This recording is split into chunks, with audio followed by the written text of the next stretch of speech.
वहां से अपनी जान बचाकर भाग गए। अब विचार करने लगे हैं आपस में बैठकर कि अब हमारे इन दुखों को कौन दूर करेगा, हमारी गुलामी कौन छुड़वाएगा, हमें बराबरी का समानता का अधिकार कौन देगा। याद रखना मेरे भैया, हमारे देश में मूल निवासी बहुत परेशान थे उस समय। इन मूल निवासियों की कोई मदद करने वाला नहीं था। इन मूल निवासियों की, शोषितों की, पिछड़ों की, वंचितों की कोई मदद करने वाला नहीं था। याद रखना मेरे भैया, हमारे देश के अंदर 33 करोड़ देवी देवता हुए, लेकिन किसी देवी देवता ने हमारे मूल निवासियों के ऊपर अत्याचार होने से रोकने का कोई काम नहीं किया। किसी ने सम्मान भरी जिंदगी जीने का अधिकार नहीं दिया। धीरे धीरे समय बीतता चला गया मेरे धर्म बंधुओं। क्या हुआ, जब किसी ने मूल निवासियों की मदद नहीं की, जब धीरे धीरे सन 1923 ईस्वी आता है, सन 1923 ईस्वी आता है, बोध संत बाबा साहब लंदन से बैरिस्टर बार इतला DSc यानी डॉक्टर ऑफ साइंस की डिग्री प्राप्त करके भारत में वापस आते हैं।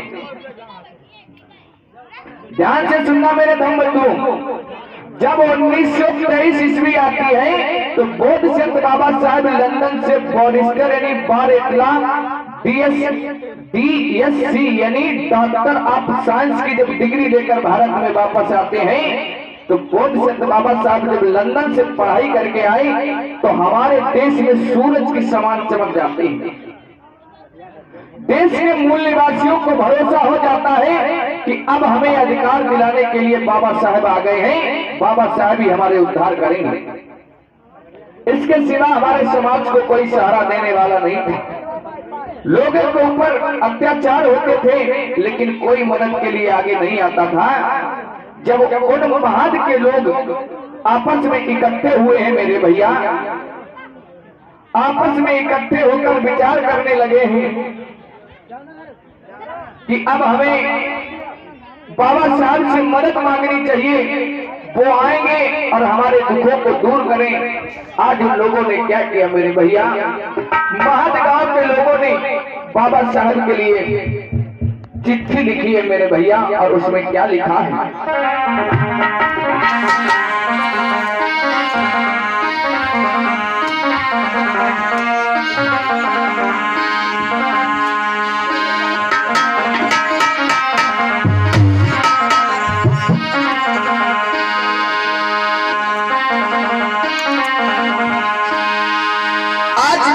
जब चिट्ठी लिखी है बाबा साहब के लिए तो उसमें क्या लिखा है, ध्यान देंगे मेरे भैया। अरे सीधी सीरी सबलाई सबलाई हमने तलाई अक्षर तुम्हारी।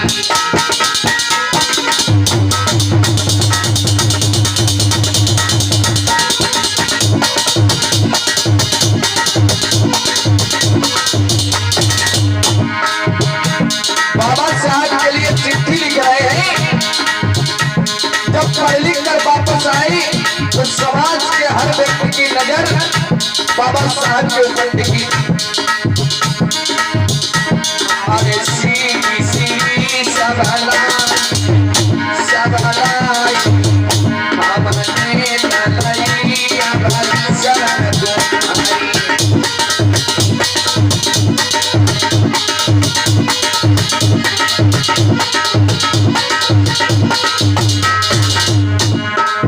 और क्या लिखा उस चिट्ठी में, अरे मनुबानी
याद रखना मेरे भैया, उन लोगों ने बाबा साहब के लिए चिट्ठी लिखी, खुले शब्दों में लिखा कि साहब हमें यहाँ पर मनवादी सता रहे हैं, हमें तालाब से पानी नहीं पी सकते हैं, हम अच्छे कपड़े नहीं पहन सकते हैं, हम पढ़ लिख नहीं सकते हैं, हम संगठन नहीं कर सकते हैं, हमसे बेगार में गुलामी कराई जाती है साहब, हमें सताया जा रहा है, हमारी मदद करने वाला कोई नहीं है साहब, मेरी मदद करिए।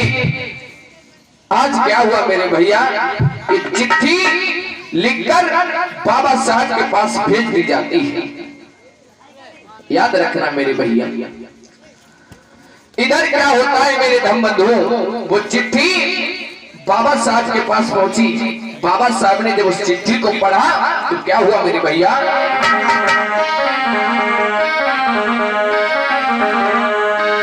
अरे चिट्ठिया पढ़ी रहे भीमा ओ मेरे भैया, अरे आखी में दो आंसू आई,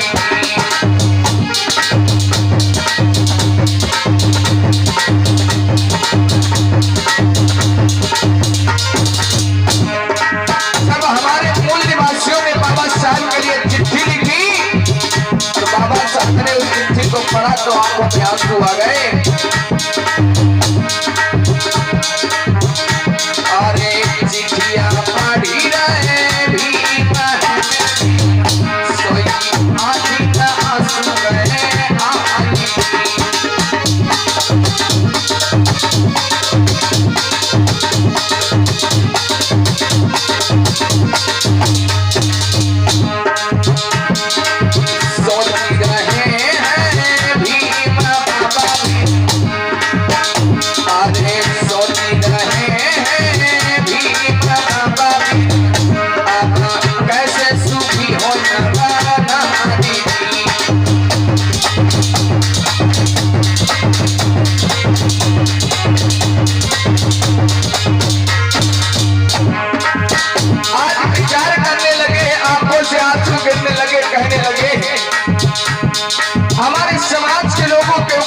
अत्याचार होते हैं।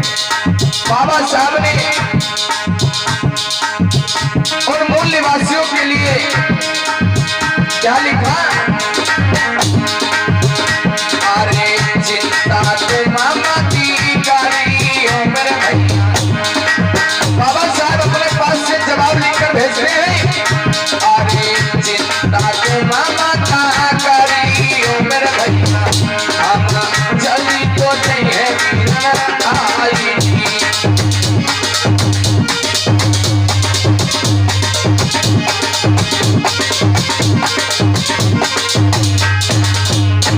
और क्या कहा है बाबा साहब ने कि कोई भी जंग अकेले नहीं लड़ी जा सकती है, ऐसा करना मेरे भैया। अरे भेजो संदेशा नगर में, अरे भेजो संदेशा गाँव गाँव मीठी गले मुन्ना भाई।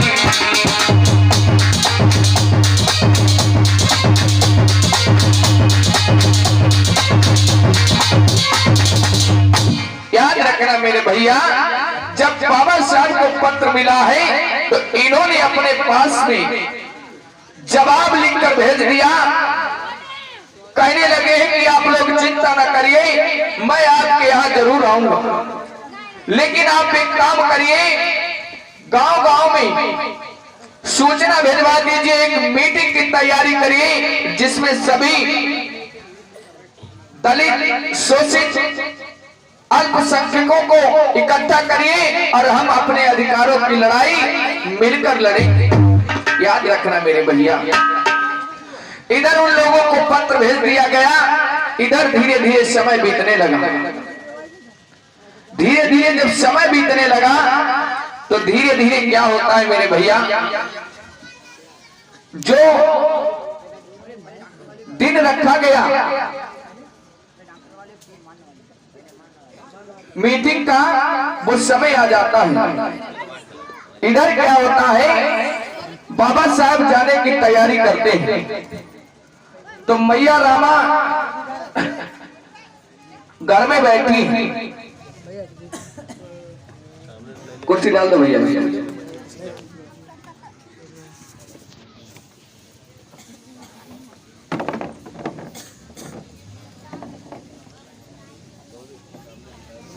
इधर मैया रामा अपने घर में बैठी हैं, उधर बाबा साहब ने जब चिट्ठी लिखी वो समय आ गया तो बाबा साहब महद गांव में जाने की तैयारी करते हैं और आते हैं। मैया रामा से कहने लगे कि रामू, मुझे महद के गांव के लोगों ने पत्र लिखा था, उसमें अपने दुख दर्द लिखे थे, मुझे वहां पर जाना है और तुम ऐसा करना, अपना ख्याल रखना। मैया रामा कहने लगे कि साहब आप तो चले जाते हो लेकिन आप अपने परिवार की तरफ ध्यान नहीं देते हो, आप दिन रात समाज में लगे रहते हो, लेकिन कम से कम अपने परिवार को तो देखो। बाबा साहब कहने लगे कि रामा, मेरे समाज को कोई सहारा देने वाला नहीं है, अगर मैं अपने समाज को नहीं देखूंगा तो ये मेरा समाज बेमौत मारा जाएगा। हमारा समाज हमेशा से दबा कुचला है, हमारा समाज हमेशा से दबा कुचला है। मुझे अपने समाज की चिंता होती है रामा। मेरी सोच है कि मेरा समाज भी पढ़ा लिखा होना चाहिए, मेरा समाज भी शिक्षित होना चाहिए, अपने हक की लड़ाई लड़ सके। मैया रामा कहने लगी, स्वामी तुम तो चले जाते हो लेकिन मुझे ये घर काटने के लिए दौड़ता है। मुझे पता है तुम नहीं रुकोगे, लेकिन तुमसे मेरी एक गुजारिश है, सुनिए साहब।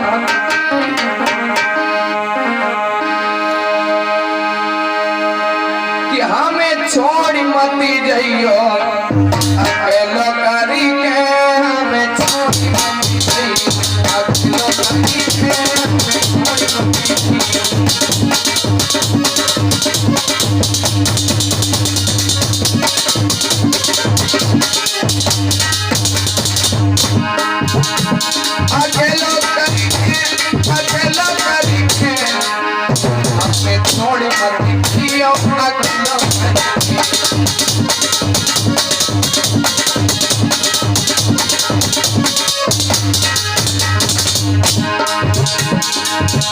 मैया रामा हाथ जोड़कर कहने लगी कि साहब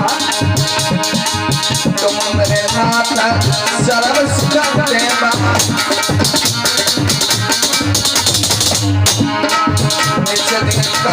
तुम्हारी दया सेवा, तुम मेरे नाथ सर्व सुख देवा, तुम्हारी दया सेवा। कोई चैन आवे तुम्हारे नदी, थोड़ी मती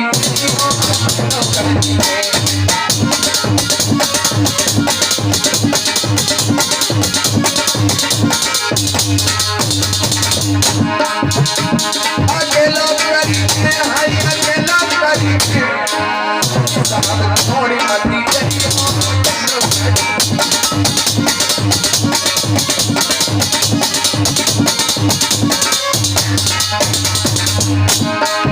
बिना तुम्हारे ना रहे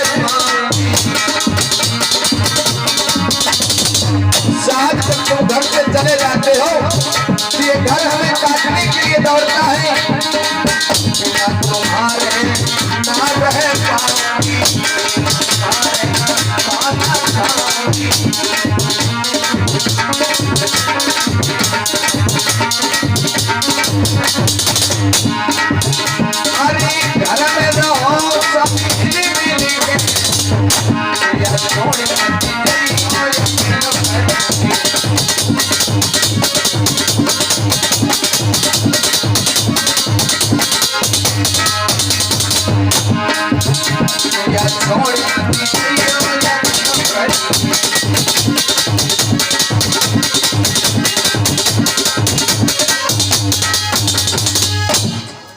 मैया रामा कहने लगे कि साहब आप तो घर से चले जाते हो लेकिन आपको घर की चिंता नहीं रहती है। अरे कम से कम अपने परिवार को देखिए, कम से कम अपने घर को देखिए। तुम समाज में पूरे दिन लगे रहते हो कि हमें समाज से मिला ही क्या है। बाबा साहब कहने लगे रामू, अरे हमारा समाज बहुत सताया गया है। अगर हम अपने समाज को नहीं देखेंगे तो समाज को देखने वाला कोई नहीं है। बाबा साहब कहने लगे कि रामू तुम अपना ख्याल रखना और मुझे जरूरी जाना है इसलिए मैं जा रहा हूं रामा, और तुम अपने देख रेख करना। मैया रामा कहने लगी साहब अरे मैं तो घर में ही रहूंगी, मुझे क्या हो सकता है साहब, मुझे पता है तुम नहीं मानोगी क्योंकि तुम्हारे अंदर समाज के लिए दर्द है। लेकिन आप ऐसा करिए, आप अपना ख्याल रखना क्योंकि आपके तो अनेकों दुश्मन हैं, मैं तो घर में ही रहूंगी, भला मुझे क्या हो सकता है। आज क्या होता है मेरे भैया, मैया रामा से बाबा साहब अनुमति लेकर चल देते हैं वहां से। और इधर क्या होता है मेरे भैया, जब महद के गांव को लोगों को सूचना मिली थी तो उन्होंने क्या किया, बाबा साहब ने पत्र लिखा था कि एक मीटिंग होनी चाहिए जिसमें अपने समाज के दलित शोषित वंचितों को इकट्ठा किया जाए।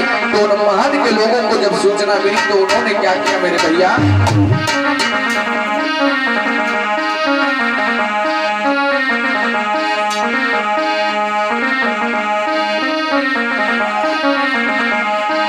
अरे नहीं पलकी देर लगाई,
याद रखना मेरे भैया, गांव घर घर जाकर महद के लोग सभी को समझाने लगे, मीटिंग हमने ये न बुलाई, सभी मोहब्बत पहुंचो मेरे भाई।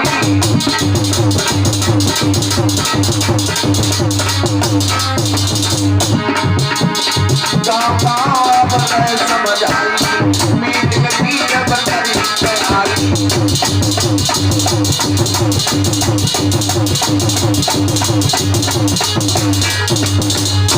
याद रखना मेरे भैया, जैसे ही वो पत्र महद के लोगों को मिला तो उन्होंने तैयारी की, चारों तरफ प्रचार प्रसार किया, चारों तरफ नगर में फैल जाते हैं, गांव गांव में प्रचार प्रसार करते हैं, घर घर में संदेशा भेजा कि महद में कॉन्फ्रेंस मीटिंग की जा रही है और उस मीटिंग के मुख्य अतिथि माननीय भीमराव अंबेडकर जी हैं। आप सभी लोग भारी से भारी संख्या में उनके विचारों को आकर मीटिंग में सुने और मीटिंग को सफल बनाए। याद रखना मेरे भैया, जब घर घर ये सूचना भिजवाई गई तो क्या हुआ, कुछ लोग तो डर के मारे घरों में छुप गए, विचार करने लगे हैं, और कुछ लोग तो मीटिंग में जाने के लिए तैयार हुए। याद रखना मेरे भैया, जब लोगों को सूचना मिली कुछ लोग मीटिंग जाने की तैयारी करने लगे और कुछ लोग डर के मारे अपने घरों में छिपने लगे। एक समझदार महिला थी, उसका पति कहने लगा कि मैं नहीं जाऊंगा। एक समझदार महिला थी, उसका पति कहने लगा कि हम नहीं जाएंगे। तो महिला पूछने लगी आप क्यों नहीं जाएंगे? तो पति कहने लगा कि मुझे डर लगता है। पत्नी कहने लगी जब खटुआ हम किसी लदे हम अब तुम्हें मीटिंग देवे हम डर लगे।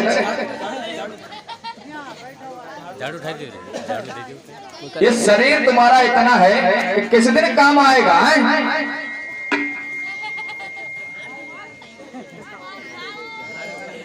पत्नी समझाकर बोली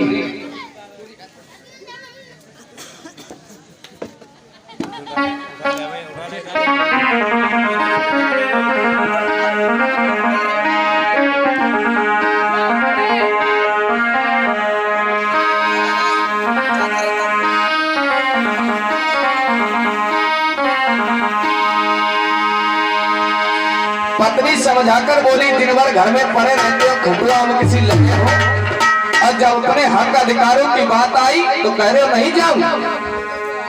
आज वो स्त्री समझाकर बोली तोरी बीतले उमरिया कोइया भवानी लागल लागल हो अगिया जवानी।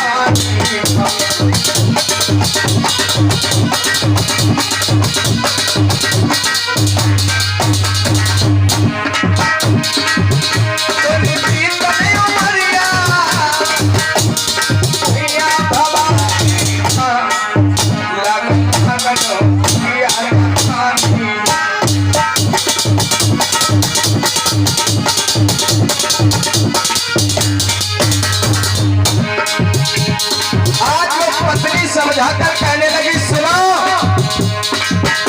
तुम आज जाने के लिए मना कर रहे हो हैं? तेरी उमरिया कोई काम न आई, ऐसी जवानी तेरी बात होना।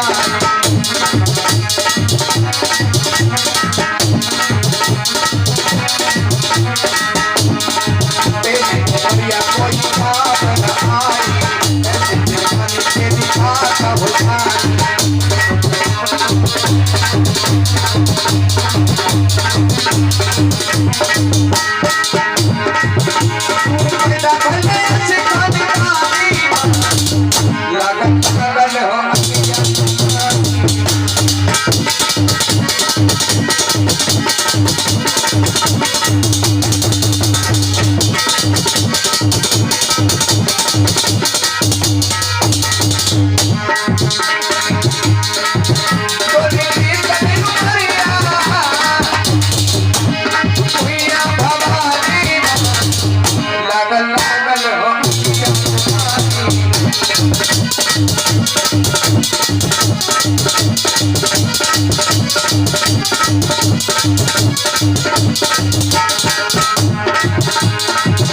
पत्नी समझाकर कहने लगी आज जब अपने हक अधिकारों की बात आई तो तुम कह रहे हो नहीं जाओगे।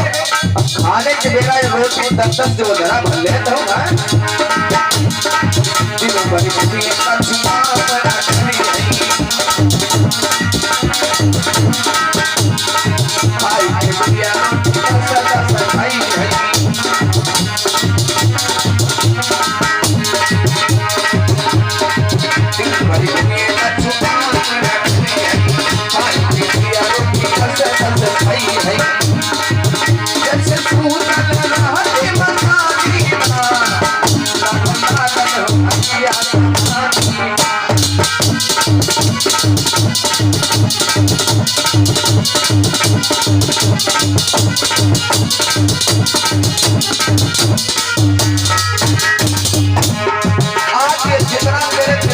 गोबर भरा है।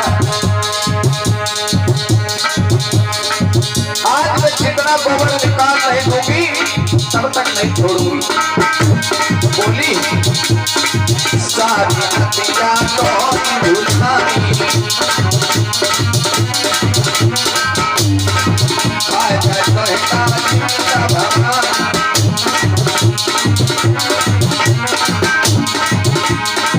सारी नदियां तोहरी भूलनाई,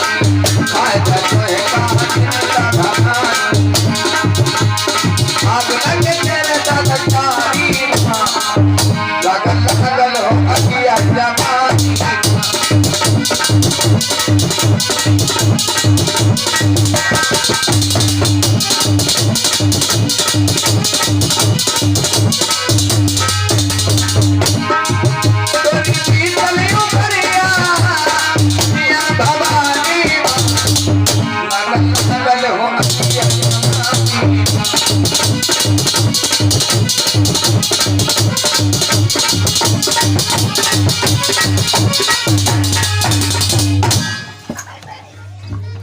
पत्नी समझाने लगी, कहने लगी, अम्मा अब जइबा, हाय जइबा अब ना मारे, हाय मारती मारती लाल है, हाय पर पढ़ाई लगे, अब ना मारे, अम्मा छोड़ दे। जाओगे मीटिंग में? हाय अम्मा जइबा, अब जइबा, और पैया लागा, हमका छोड़ दे। बाबा साहब हमारे समाज के लिए इतनी लड़ाई लड़ रहे हैं और तुम्हें मीटिंग में जाने के लिए डर लग रहा है? नहीं माँ अब हम जइबा, बता बे जाए, जाओ। अरे अम्मा आज क्या हुआ मेरे भैया? अब वहां पर क्या हुआ, जब बाबा साहब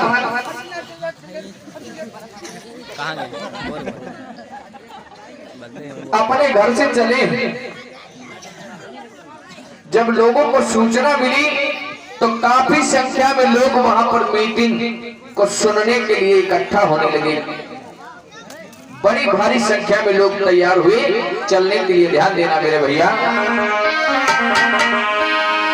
कि सब लोग रहे रसाई,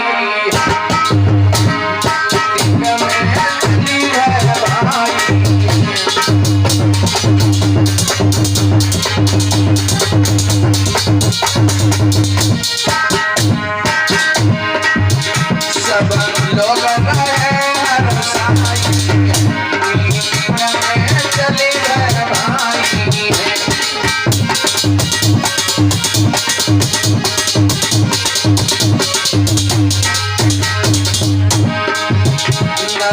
नारी पहुँचे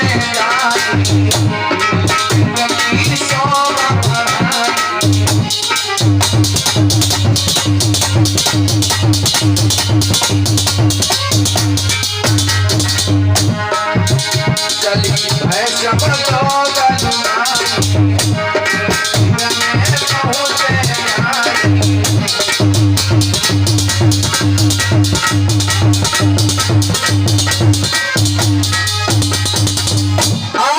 संख्या में, हजारों की संख्या में झुंड के झुंड उस कॉन्फ्रेंस मीटिंग में आने लगे। 15 वर्ष से लेकर 70 वर्ष के वृद्ध तक उस मीटिंग में सम्मिलित थे। याद रखना मेरे भैया, जब मीटिंग बुलाई गई और सभी लोग बड़े उत्साह के साथ में जब मीटिंग सभा में पहुंच जाते हैं, उधर क्या होता है मेरे भैया, कुछ ही समय के बाद में उस मीटिंग में बाबा साहब भीमराव अंबेडकर जी का आना होता है। एक बार जोरदार जयकार लगाएंगे बोल संत बाबा साहब की। याद रखना मेरे भैया, जब अंबेडकर जी उस सभा में पहुंचे तो पूरा पंडाल तालियों से गूंज उठा। बाबा साहब को माइक पर आने के लिए आमंत्रित किया गया और जब बाबा साहब माइक पर गए हैं तो लोगों को किस तरीके से समझा रहे हैं, याद रखना मेरे भैया। और क्या कहा है अपने बहन भाइयों से,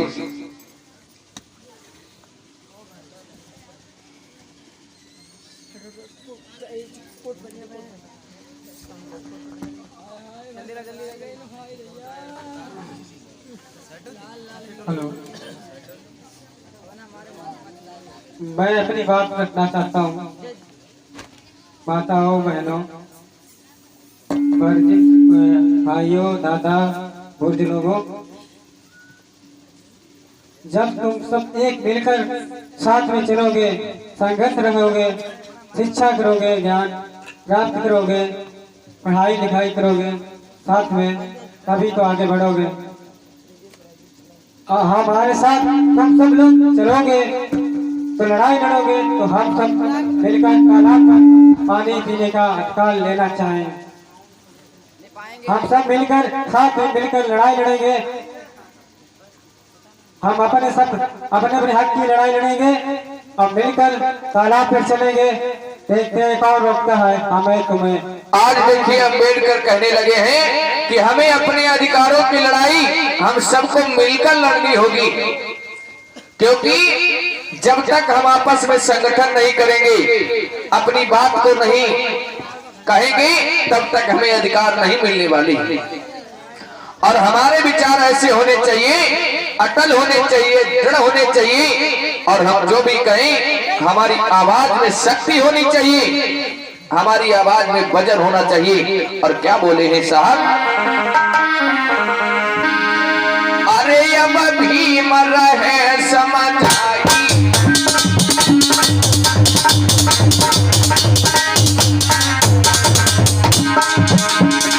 अरे अब भी मर रहे समझ आई, कहीं तो सुनियो लगाई।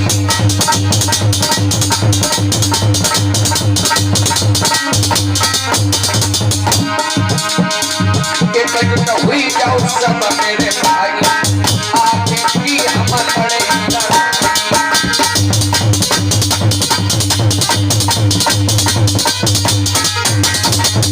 क्या बात है राज भैया।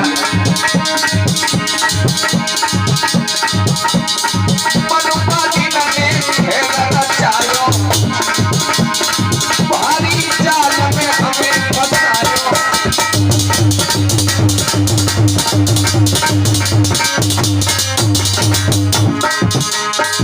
तोड़ में पाखंड की बेड़ी,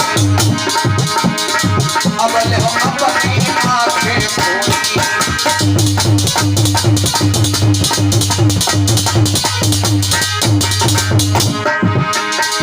अंधविश्वास ने बिचराई,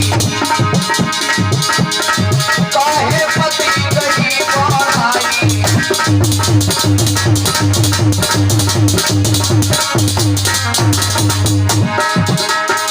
ना जीवन की हुई जाए भारी, आगे की अब सुनो मेरे भाई।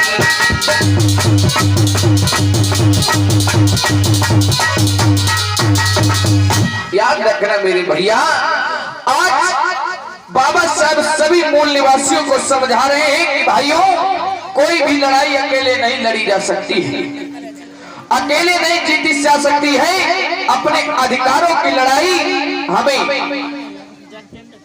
खुद लड़नी होगी, हम सबको मिलकर लड़नी होगी।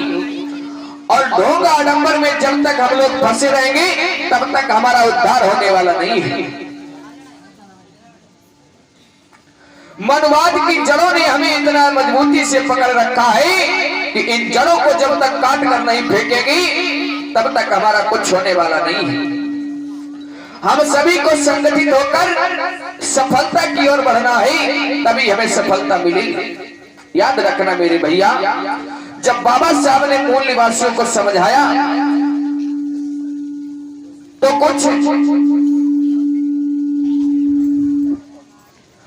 कुछ मूल निवासी बाबा साहब को अपने दुखड़े बताने लगे।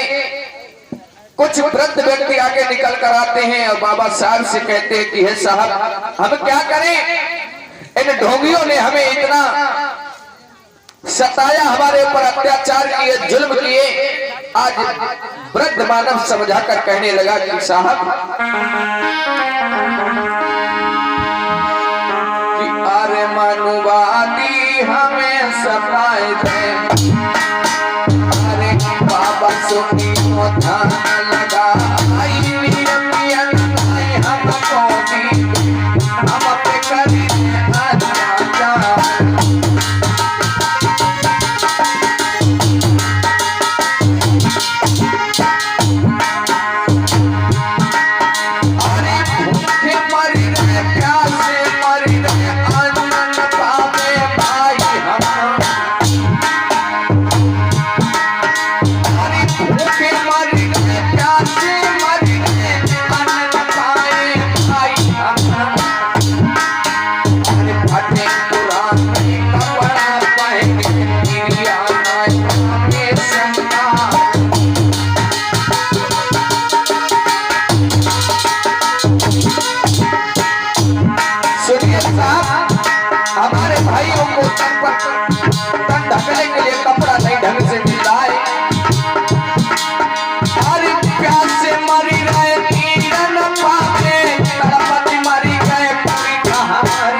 हसुआ छूटी जब लग जाके रोई रोई दुखड़ा रहे थे सुनाई।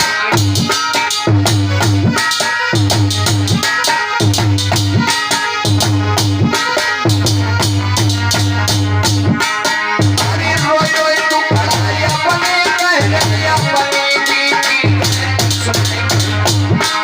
अरे भाई तू कटिए हमको बाबा तुम रहे बना।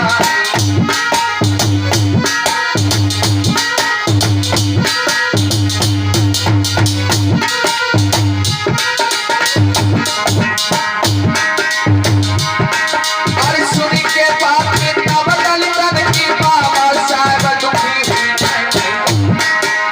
हटी गई छाती भी मरा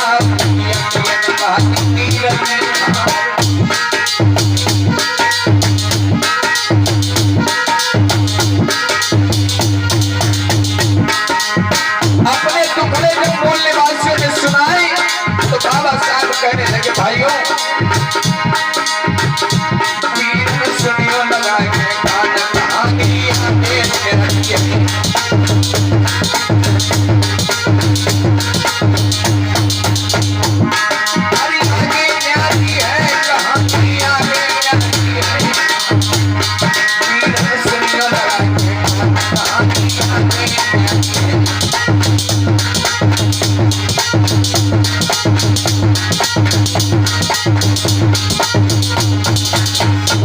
याद रखना मेरे भैया, आज महज के लोग कहने लगे कि साहब हमारे समाज के ऊपर इतने दुख अत्याचार हो रहे, बेचारे रो रो कर अपने दुखड़े बताने लगे।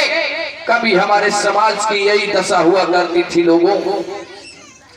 धन्य है मेरे बाबा साहब, कोटि कोटि नमन करता हूं मैं आज उनको जो आप हमारे भारत देश में आई और जन्म लेकर यहाँ के मूल निवासियों के संकटों को दूर किया।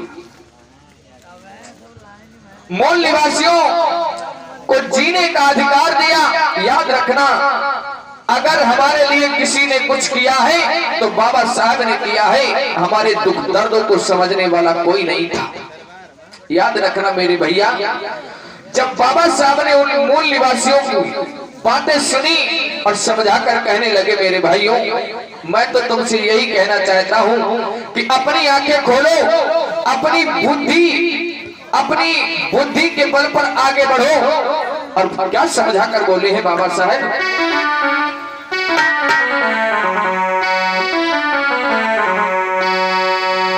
तुम एक संगठित हो करके मिलकर आबादी उठाओ, तुम मिलकर आबादी उठाओ, तुम टुकड़ों पर जीना सीखो।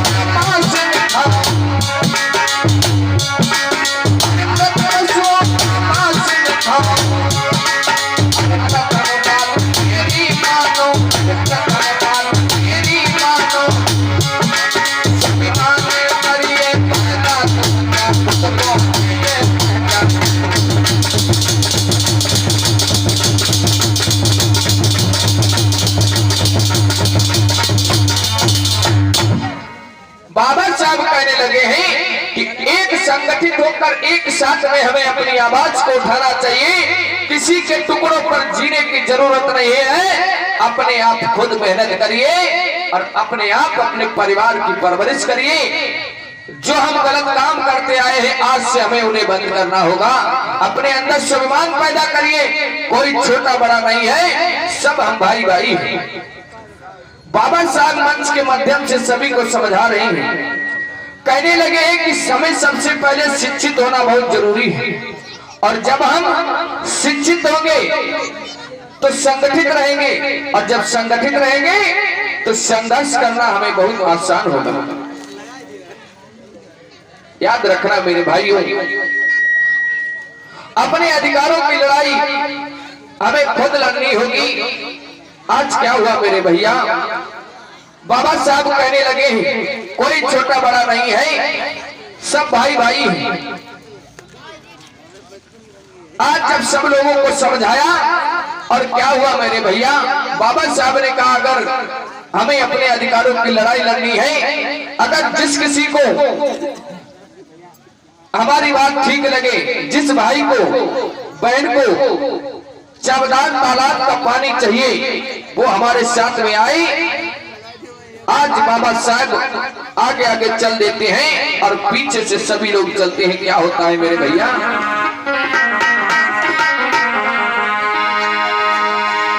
आगे आगे बाबा चली भैया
मेरे भैया, बाबा साहब के कहने से क्या हुआ, हजारों की संख्या में नर नारी चल पड़े उस तालाब का पानी पीने के। बड़े बूढ़े बच्चे सभी महर की गलियों में गूंजते हुए आज इस चावदार तालाब पर पहुंच जाते हैं। बाबा साहब कहने लगे हैं चलिए देखते हैं आज कौन रोकता है। सबसे पहले मैं तालाब का पानी पीऊंगा, उसके बाद में आप सभी लोग पानी पीना। क्या हुआ मेरे भैया,